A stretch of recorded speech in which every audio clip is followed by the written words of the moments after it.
Selanjutnya Prof. Siti Zuhro, Mbak Wiwi. Tadi Prof. Laman 1 jam. 70 menit. Prof. Siti Zuhro mau berapa? 2 jam. Teman-teman siap sampai 2 jam mendengarkan paparan Mbak Wiwi.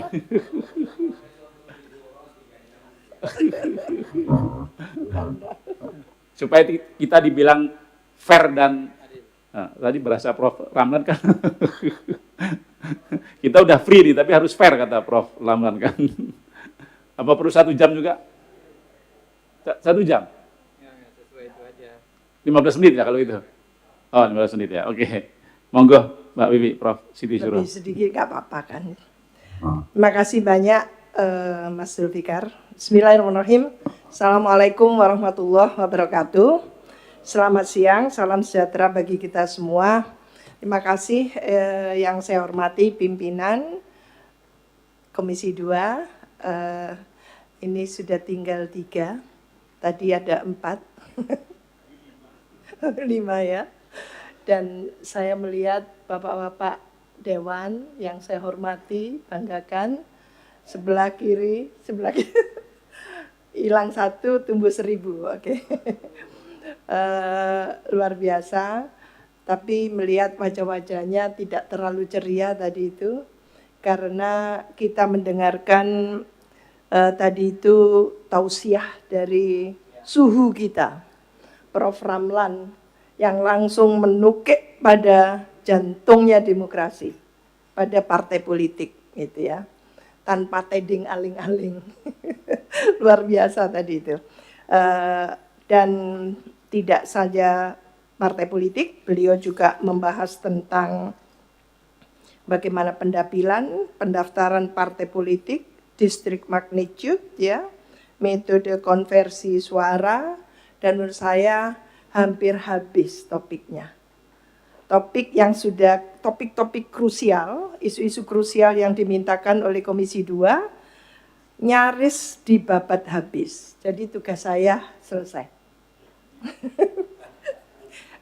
Saya alhamdulillah tidak ngantuk. Sebetulnya hari ini kurang begitu fit saya, karena di rumah ada yang sakit jadi agak ketularan sedikit gitu, kepalanya agak berat ini.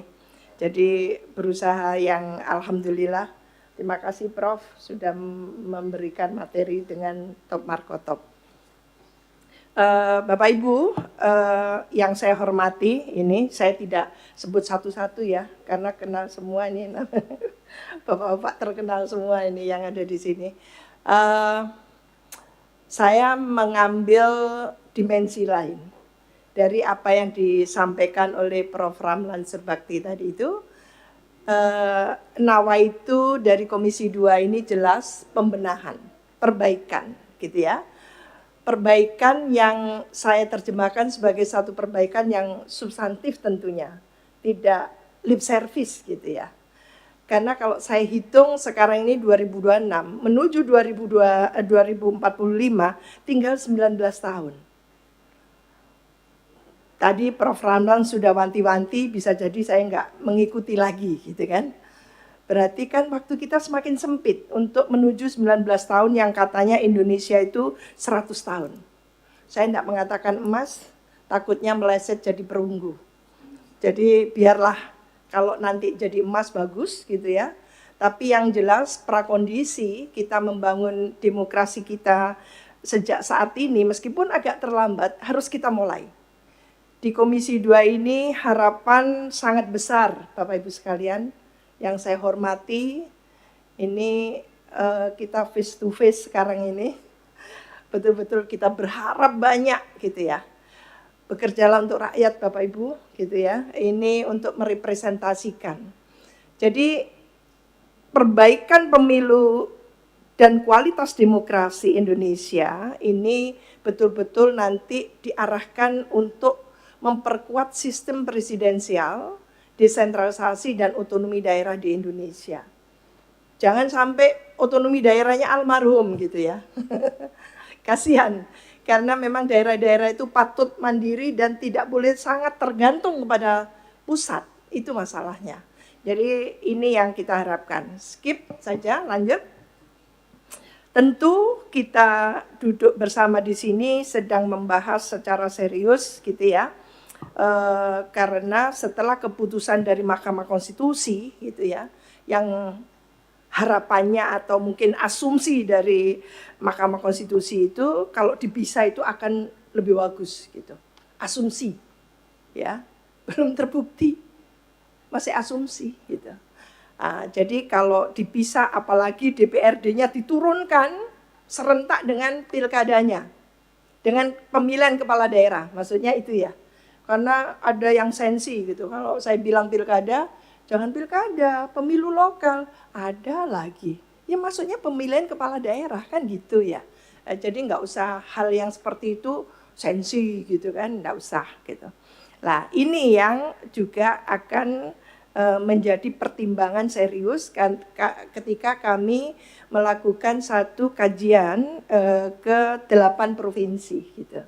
Seperti apa respon mereka setelah amar keputusan dari Mahkamah Konstitusi itu. Ini antara lain ya. Jadi yang asumsi-asumsi dari mana? Dari Mahkamah Konstitusi itu tidak saya bacakan lagi, lanjut saja. Sebagai pengantar, lah ini yang mulai kita masuk ya, bahwa sebetulnya yang hendak kita perbaiki itu betul-betul adalah nantinya dengan harapan besar ketika pemilu 2029 kita lakukan, tidak ada lagi judicial review gitu loh. Nanti kalau di tengah jalan, baru tahapan awal atau tahapan di tengah, sudah ada judicial review seperti itu. Belum lagi yang siklus kepemimpinan di penyelenggaranya, KPU Bawaslu, sibuk sendiri mereka. Dengan suksesi di internal KPU dan Bawaslu. Maka ini pula yang membuat kita ini tidak pinter-pinter gitu. Maka revisi saat ini menurut saya to be or not to be. To be or not to be. Dan tidak boleh parsial. Harus kontinem, utuh. Kalau mau menjadi legasinya bahwa DPR, tadi itu beliau mengatakan, ini DPR kok nggak mewakili rakyat, mewakili saat ini, kan gitu. Ini serius menurut saya. Partainya apapun itu harus mewakili rakyat. Maka kalau itu yang terjadi, kita harapkan ada koherensi dan konsistensi antara pilihan atas sistem pemerintahan, sistem perwakilan, sistem pilkada, dan sistem kepartean. Jadi tidak pemilu doang yang dilihat, nggak cukup gitu loh. Jadi semua dipertimbangkan, karena ini kita sedang memikirkan di atas kepalanya bapak-bapak pimpinan ini adalah arsipelago ini. Dari Sabang sampai Merauke, saya lihat. Bapak-bapak nggak lihat kan? Saya melihat itu di atas.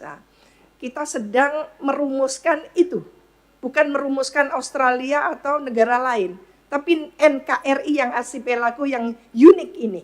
Karena itu pilihan atas format dan sistem pemilu dan pilkada itu semestinya juga bertolak dari kesepakatan tentang tujuan berpemilu berpilkada itu apa. Maka ada dua di sini, yaitu keterwakilan, representativeness, dan juga adalah mewujudkan pemerintahan yang governability. Tadi sudah diulang-ulang, saya nggak ulang lagi itu. Nah kalau dua-duanya nggak tercapai, apa yang salah? Tadi Prof. Ramlan mengatakan saya sudah lama sekali di Komisi 2. Jadi gurunya partai politik, jadi gurunya politisi. Bapak apa yang salah Bapak? Kok nggak pinter-pinter gitu ya? Indonesia nggak naik kelas ini dalam berdemokrasi. Ini salah kita semua atau salah elitnya saja kan gitu ya. Jadi ini pertanyaan yang sangat serius Bapak Ibu. Kalau kita, saya kesini ini sakit-sakit gitu ya. Dalam arti harapan saya betul-betul kali ini diseriusi gitu ya. Kalau Bapak Ibu serius di Komisi 2 dan rakyat mendengar ini, menurut saya top, pasti didukung kan gitu. Dan artinya dimenangkan 8 partai itu kan gitu ya. Lanjut. Nah, kita juga mengacu pada bagaimana hukum pemilu itu sendiri yang tadinya itu memang sudah disebutkan oleh Pak Ramlan gitu ya. Ini sebagai sarana untuk kepentingan rakyat. Jadi kata pamungkasnya itu lagi-lagi rakyat, dari rakyat, oleh rakyat, untuk rakyat. Kalau langsung mencerminkan itu berarti demokrasi partisipatoris kita itu bagus. Nilainya bagus gitu loh. Dan tentu ketika apapun nanti mekanisme yang akan kita pilih, kita juga mengacu pada konstitusi. Konstitusi pasal 6A ya, itu jelas mengatakan presiden, wakil presiden dipilih dalam satu pasangan secara langsung oleh rakyat. Sementara pasal 18 dalam kurung 4 konstitusi kita, gubernur, bupati, wali kota masing-masing sebagai kepala pemerintahan daerah, provinsi, kabupaten dan kota dipilih secara demokratis. Nah ini, bapak-bapak, ibu-ibu yang ada di sini memiliki otoritas gitu ya, nanti bersama pemerintah untuk menetapkan berdasarkan tentu gitu ya, konstitusi, teks gitu ya, filosofinya dulu, teksnya dulu, konstitusi, peraturan gitu ya, dan juga konteks empiriknya seperti apa, pengalaman pemilu-pemilu sebelumnya dan sebagainya itu. Demokrasi partisipatoris Bapak Ibu sekalian melalui pilkada langsung, melalui pilpres langsung gitu ya. Selama ini apakah memang betul-betul menghasilkan atau memberikan dampak-dampak khususnya kalau diukur dari pemerintahan itu efektif atau tidak? Lah kalau tidak, ya jangan terus-menerus kita ulangi model yang seperti itu. Berarti ada yang salah. Karena memang Indonesia ini masyarakatnya komunal, permisif.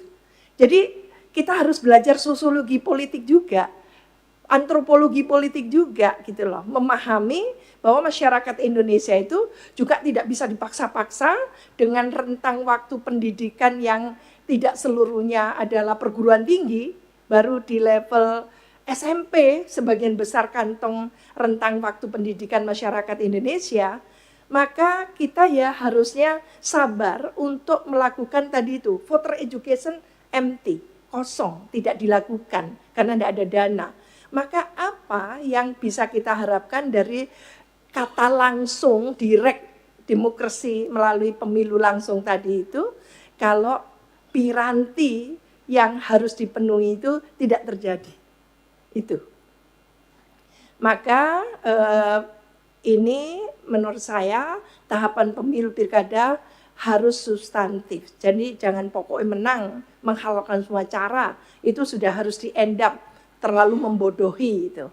Tidak ada sedikit pun gitu ya arti pembelajaran atau literasi politik kepada masyarakat. Nah, peran partai sudah dipanjang lebar, saya tidak mengulang, free and fair juga tadi sudah, tapi pemilu pilkada yang tidak distortif ya, artinya yang baik gitu, yang benar, ini akan menghasilkan pemimpin yang bisa dipercaya. Jadi yang trusted, pemerintahan yang bersih dan berwibawa, itu bayangan kita. Selalu diulang, zaman Orde Baru sama, pemerintahan bersih berwibawa, yang governability gitu ya, tapi enggak juga terjadi gitu. Lanjut. Revisi terhadap pemilu tidak bisa dilakukan sendiri ya. Ini harus melibatkan revisi institusi demokrasi lain yang sudah tadi saya sebutkan ya, bahwa pilihan atas format pemilu dan pilkada ini merupakan satu kesatuan yang kontinem, utuh. Ya, rangkaian paket pilihan bersama dengan sistem pemerintahan, sistem perwakilan, dan sistem kepartean. Dan ini harus coherence dan konsisten. Itu yang bisa kami garis bawahi. Karena itu, untuk menentukan mekanisme pemilu dan pilkada yang tepat dan ideal untuk Indonesia, ini harus mempertimbangkan banyak aspek yang tadi saya sudah sebutkan. Jadi, saya percaya Bapak Ibu adalah wakil rakyat yang memiliki pemahaman filosofi, teks konteks teoritis gitu ya. Karena sudah banyak yang politisi tapi akademisi ya. Dan ini secara empiris ya dan sosiologis itu juga harusnya menjadi pertimbangan. Jadi kita itu jangan tidak menginjakkan kaki kita di Indonesia ketika menerapkan satu sistem. Yang kita pikirkan tuh dampak-dampaknya tadi itu loh, gitu loh. Tidak hanya mencomot ini sistemnya yang ada di Amerika begitu saja, nggak cocok gitu ya menurut saya. Idealnya dan seharusnya kita menerapkan sistem yang tidak membuat bangsa ini merasa tercerabut dari akarnya. Itu yang wisdom yang harus kita miliki. Sistem yang dirasakan kemanfaatannya membumi dan mendapatkan dukungan yang sampai ke aras lokal. Jadi kalau saya turun ke desa itu Bapak Ibu sekalian, memang rasanya sulit gitu ya, kayak menegakkan benang basah. Mereka itu untuk kita berikan literasi tentang civic education, tentang voter education. Karena pemilihan langsung mau tidak mau mensyaratkan adanya smart voters. Nah, smart voters tadi itu kosong, tidak diberikan asupan-asupannya. Adanya itu cuman kalau tidak langsung, tidak pemilu, tidak demokratis. Gimana caranya kita lompat-lompat seperti itu? Maka kita hanya mengais-ngais asumsi gitu ya. Lah ini yang tidak boleh lagi ke depan. Kita harus mengubah semua cara itu. Lanjut. Karena saya peneliti, saya biasa bertanya gitu ya. Jadi dengan pertanyaan-pertanyaan yang banyak ini paling kurang ikut menggugah ya. Bapak Ibu, Dewan yang saya hormati ini, bagaimana seharusnya kita menata ulang pemilu kita yang juga menata seluruhnya. Jadi kalau pemilunya benar akan berdampak sangat serius terhadap tentunya efektivitas pemerintahan. Kedepan yang kita pikirkan bagaimana desain pemilu yang ideal untuk memperkuat sistem presidensial. Dan apakah pemisahan jadwal merupakan langkah yang tepat dalam kerangka ini. Bagaimana sinkronisasi kebijakan antara pemerintah pusat ya dan pemerintah daerah. Ketika sumber legitimasi keduanya itu terbentuk pada waktu yang berbeda. Dan ini yang diupayakan sekuat tenaga oleh Pak Prabowo dengan mengundang kepala-kepala daerah ke Magelang. Jadi dimagelangkan mereka. Sampai seperti itu. Bagaimana agar program pemerintah nasional itu betul-betul sustain atau diaplikasikan di level provinsi, kabupaten, dan kota. Lantas bagaimana pemisahan pemilu itu mempengaruhi hubungan kekuasaan antara elit pusat dan elit daerah di dalam partai politik. Ini antara lain. Maka ketika DPRD diamanahkan oleh gitu ya, amar keputusan Mahkamah Konstitusi untuk dipisah dari pileg di nasional, itu kira-kira menurut partai-partai politik make sense enggak? Gitu, efektif tidak? Bermanfaat tidak? Kan gitu. Apakah ini uji coba dari Mahkamah Konstitusi? Gitu loh. Jadi ini pula yang harus kita ukur gitu ya, supaya hasilnya nanti terukur, tidak sekedar asumsi-asumsi tadi itu. Asumsi kayak iming-iming bahwa pemilu serentak nanti kalau dilakukan di 2019, di 2024 akan the best, ternyata meleset semua, gitu kan? Ini yang diminta oleh Komisi 2 untuk menyampaikan bagaimana evaluasi kita terhadap pemilu serentak 2019 dan 2024. Lanjut.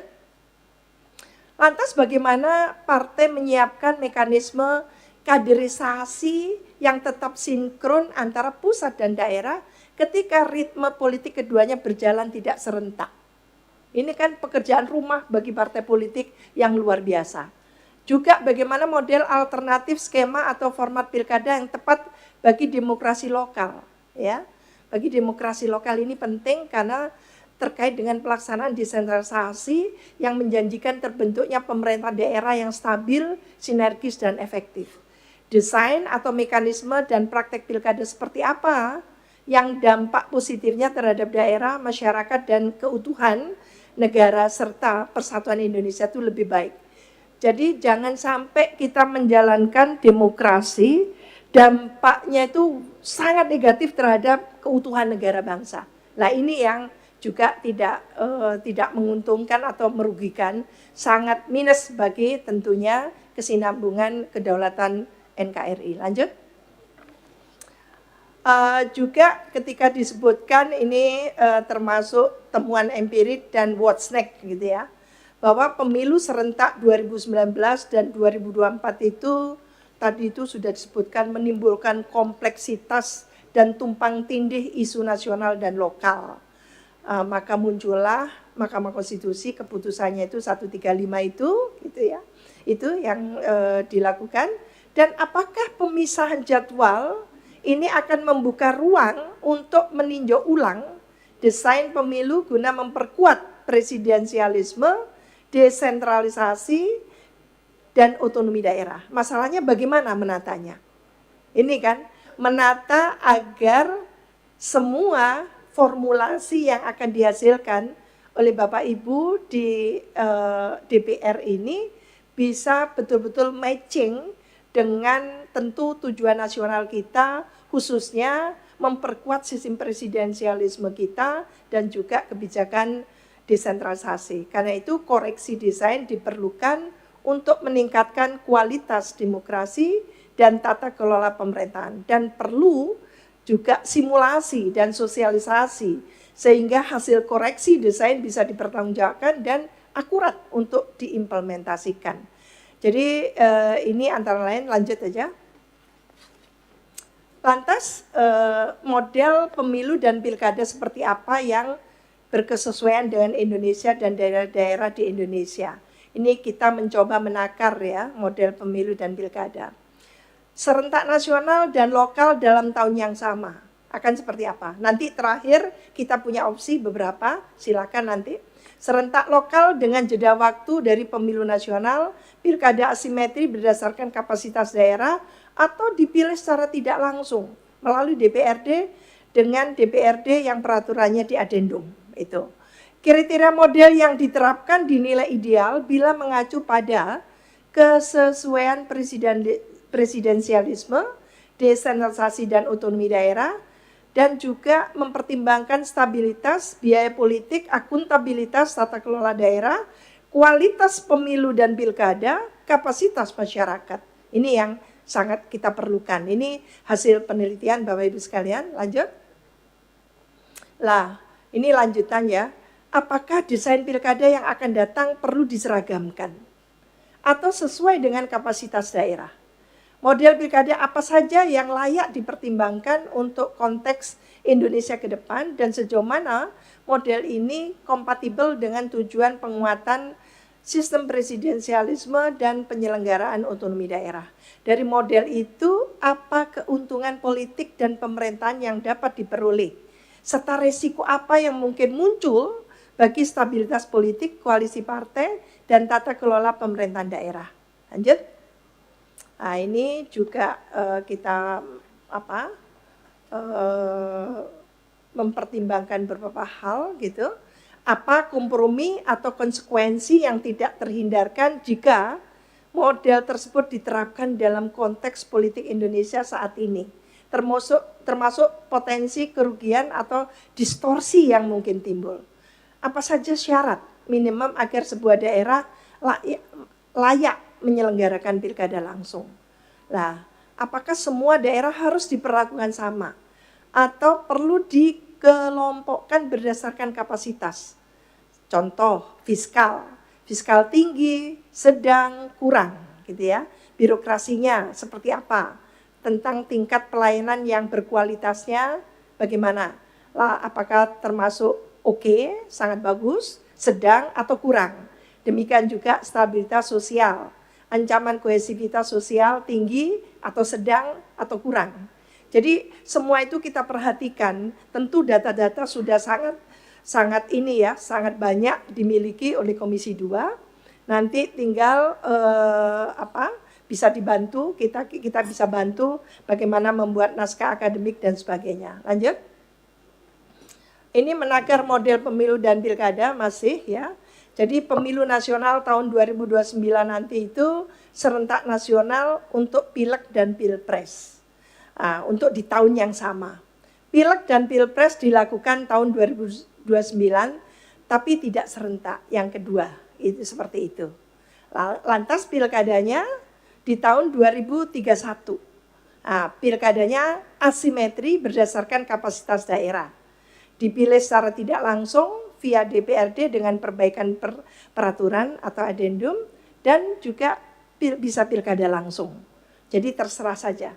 Kriteria model pilkada yang diterapkan mengacu pada lagi-lagi itu tadi, fiskal, rentang waktu pendidikan masyarakat, birokrasi, dan stabilitas sosial dan politik daerah. Lanjut.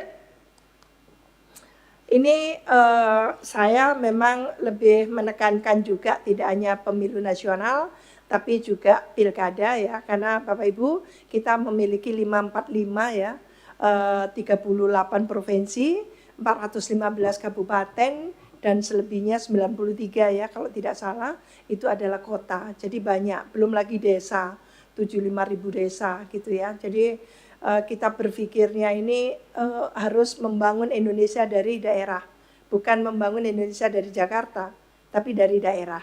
Membangun Indonesia dari desa, kan gitu.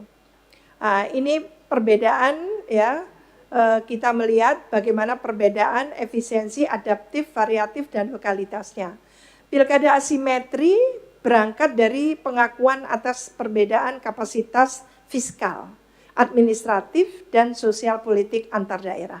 Efisiensi dalam kerangka desentralisasi dan otonomi daerah, desain pilkada yang seragam justru berpotensi tidak efisien, mahal, dan melemahkan governability lokal. Adaptif ya, asimetri dipahami sebagai desain demokrasi yang adaptif, bukan pengecualian untuk menjamin efektivitas pemerintahan daerah dan kualitas demokrasi lokal. Variatif, model asimetris memungkinkan variasi mekanisme pemilihan langsung, tidak langsung, melalui DPRD, penetapan atau pengangkatan sesuai karakteristik daerah. Karena masih ada daerah persiapan gitu ya, ada daerah administratif. Lokalitas pendekatan ini sejalan dengan pasal 18 ayat 4 Undang-Undang Konstitusi kita 45 ya, prinsip Pancasila serta penguatan good local governance dan local welfare. Lanjut. Ini sistem pemilu legislatif ya. Kita mencoba tadi itu sudah dijelaskan oleh Pak Ramlan tentang proporsional terbuka tertutup dan sebagainya. Kalau kita memilih sistem proporsional terbuka, ini memberikan ruang kompetisi yang luas. Tadi disampaikan, masa iya di internal partai saja harus harus mendorong kompetisi antar kader dan menghalalkan semua cara pula kan gitu ya. Lah itu yang mestinya tidak boleh untuk pelembagaan partai yang betul-betul bisa menimbulkan trust publik gitu. Lah ini yang ruang kompetisi yang luas, tetapi dalam praktek Indonesia justru memicu kompetisi intrapartai yang mahal dan transaksional. Kondisi ini melemahkan peran partai politik sebagai institusi dan menggeser fokus dari program ke popularitas individual. Ini kalau cuma sekedar popularitas dan isi tas, ini membahayakan menurut saya untuk long term. Akibatnya fragmentasi di parlemen semakin tinggi dan stabilitas pemerintahan presidensial semakin sulit dikelola. Selain proporsional terbuka dan tertutup, temuan empirik menunjukkan bahwa sistem campuran atau mixed member proporsional MMP sebagai alternatif desain pemilu legislatif. Sistem ini mengombinasikan keterwakilan wilayah melalui distrik dan keterwakilan proporsional melalui partai. Nah, ini MMP berpotensi mengurangi kompetisi interpartai yang mahal, menekan biaya politik, dan memperkuat peran partai politik. Nah, tentu ini kita harapkan dalam konteks presidensial, multipartai, sistem ini relevan untuk mengurangi fragmentasi legislatif tanpa mengorbankan prinsip representasi. Jadi bisa saja nanti dipertimbangkan. Lanjut. Sistem presidensial Indonesia berjalan dalam konteks multipartai tanpa partai mayoritas dominan. Kondisi ini membuat presiden harus membangun tadi itu koalisi apa tadi itu? Pak Ramlan menyebutnya koalisi apa tadi Pak? Besar tadi itu apa tadi? Raksasa. Iya, sampai lupa saya. Baru kali ini saya dengar ada koalisi raksasa gitu kan. Jadi kita menghindari itu supaya efektif pemerintahan. Presidensial threshold diperkenalkan untuk menyederhanakan kompetisi dan memperkuat dukungan presiden. Tetapi dalam praktiknya justru mendorong koalisi transaksional dan melemahkan oposisi. Akibatnya stabilitas yang terbentuk sering bersifat semu dan membebani proses pengambilan kebijakan. Penguatan sistem presidensial tidak dapat dicapai melalui pembatasan administratif pencalonan, melainkan melalui pengelolaan koalisi yang rasional, legitimasi elektoral presiden, dan hubungan eksekutif legislatif yang sehat. Jadi bukan legislatif eksekutif yang kong kali kong, tapi legislatif eksekutif yang betul-betul dalam konstruksi pola relasi yang kolaboratif untuk menjalankan fungsi representasi atas nama rakyat tentunya. Ini yang kita harapkan ke depan. Lanjut. Ini penyelenggara pemilu Bapak Ibu sekalian. Ini penting sekali ya menurut saya, karena KPU, Bawaslu, DKPP ini ternyata menjadi penyelenggara dalam peraturannya gitu ya. Dan ini kita harapkan tidak terulang lagi siklus cara pemilihan di saat tahapan pemilu nasional itu terjadi. Jadi ini yang perlu kita perbaiki. Beban ini tidak hanya berdampak pada kualitas penyelenggaraan, tetapi juga pada kesiapan SDM, efektivitas pengawasan, dan penegakan etika. Karena itu reformasi pemilu harus dipahami sebagai bagian dari penguatan kapasitas kelembagaan negara, termasuk perlindungan terhadap keselamatan dan keberlanjutan SDM penyelenggara. Lanjut. Ini pemisahan pemilu Bapak Ibu sekalian. Ini pemisahan yang kita maksudkan seperti itu ya, dengan prinsip-prinsip yang sudah saya sampaikan tadi untuk menyingkat waktu. Lanjut saja ya, lanjut. Nah, ini kerangka evaluasi opsi pemilu yang didasarkan pada governability, pada otonomi daerah dan desentralisasi substantif, dan dilandaskan pada integrasi keutuhan negara dan stabilitas politik nasional. Ini opsi pemilu harus memperkuat kapasitas presiden dalam membentuk dan memimpin pemerintahan tanpa ketergantungan berlebihan pada negosiasi koalisi pasca pemilu yang spekulatif dan transaksional. Otonomi daerah demikian juga kita harapkan juga mendapatkan dampaknya dengan penguatan pelaksanaan desentralisasi dan otonomi daerah, agar pemerintah daerah itu tidak terlalu tergantung terhadap pusat.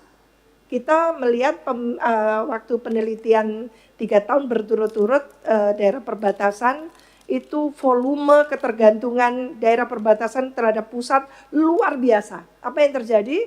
Ini yang span of control tadi itu. Jadi karena alasan rentang waktu yang rentang kendali yang jauh seperti itu, sangat tidak tidak menjadikan pemerintah daerah itu efektif, menunggu gitu ya, menunggu dalam banyak hal dengan keterbatasannya itu. Dan kerangka ini digunakan sebagai alat analisa untuk menilai sejauh mana setiap opsi ya mampu menyeimbangkan antara pertama representasi politik ya dengan kapasitas memerintah. Ini yang harus dipertimbangkan. Tidak ansih kita ngelihat pemilu gitu, besaran dapil doan, tidak seperti itu. Jadi terikat nanti terkoneksi dengan sistem yang lain yang kena dampaknya akhirnya. Lanjut. Yuk, tidak muncul. Kenapa tidak muncul ya gambar-gambarnya? Oh, aslinya seperti ini Bapak-bapak. Tidak muncul. Ya, ini opsi pertama, kita mencoba menawarkan bahwa untuk pemilu nasional itu pemilu legislatif diikuti oleh pemilu legislatif ya serentak, yang menyerentakkan antara DPR, DPD, DPRD Provinsi 1 dan DPRD 2. Ini serentak ya. Lalu jeda itu sekitar 8 bulan untuk melakukan pemilu presiden. Jeda lagi 2 sampai 2,5 tahun untuk pemilihan kepala daerah. Jadi DPRD di sini masih disatukan di opsi 1. Nah, opsi B ini pemilu legislatifnya nasional hanya DPR dan DPD, gitu ya. Di tahun yang sama, gitu. Lalu jeda dengan pemilihan presiden dan wakil presiden. Jeda 8 bulan seperti itu. Lalu jeda lagi 2 sampai 2,5 tahun untuk pemilu lokal, DPRD dan kepala daerah. Itu yang opsi B. Opsi C ini jeda 2,5 tahun, pemilu nasional, DPR, DPD ya, dengan pemilihan presiden dan wakil presiden gitu. Lalu rentang waktu 2 sampai 2,5 tahun baru pemilu lokal, DPRD dan pilkada. Nah, opsi yang keempat ini namanya juga menyampaikan hasil pemilu hasil penelitian, itu daerah-daerah mengatakan tolong kita dulu gitu ya. Jadi pemilu lokal dulu gitu. Meskipun mungkin tidak masuk akal, tapi kita harus sampaikan gitu ya, suara bottom up gitu.